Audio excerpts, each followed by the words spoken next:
Hi, my name is Yashanandan Sireka. I'm a second year GC student from BMS College of Engineering. Currently I'm working on a 3D printer project. As you can see behind me, we have 3D printers, but we wanted to make our own 3D printer. So we started making a Rostock from RepRap.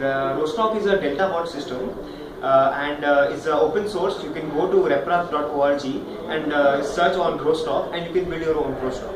So we figured out that we can build a Rostock, and this is like a part of Rostock which we printed. So all the white components which you can see here have been printed on this machine.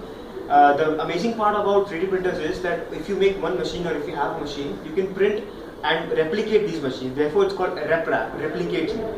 Now, this is the main head or the main assembly of your Rostock. This is having 6 arms. As you can see, it's having 6 arms, 1 base and 3 moving heads. Each of these moving heads has 2 bearings. These are linear bearings. Now we are having 6 shafts actually. 2 a pair are at 120 degrees each on a board. Now these shafts will be connected. These fixtures will be connected on these shafts, and there will be a belt which will be connected on this fixture. So when we move the stepper motor and the belt, these fixtures will go up and down.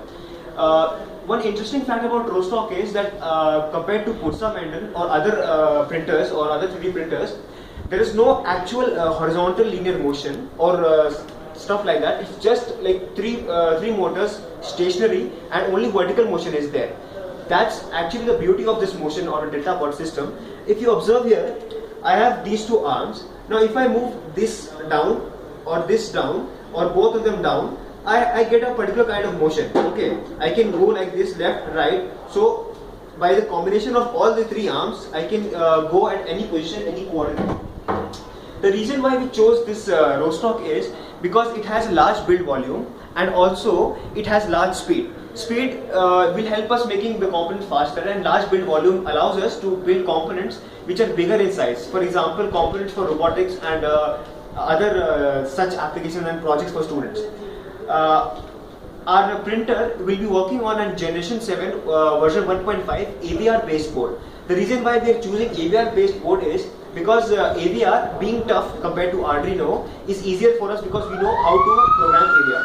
If you are having trouble using AVR, you can always have Arduino.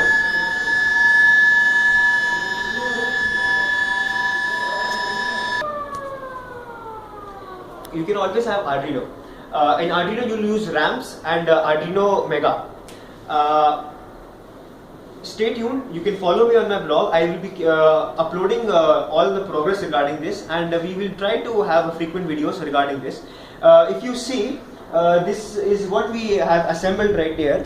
Now we are trying to etch our own PCB. This is a new model which we are etching, and if you go outside, okay, so here you can see this Generation 7 AVR board. It's in the process of etching. The etching is actually almost, it's almost actually complete, and we have to, like, after doing this, we'll cut the extra PCB off and then smoothen the board and remove the toner from acetone, and then we'll drill holes and start soldering the components.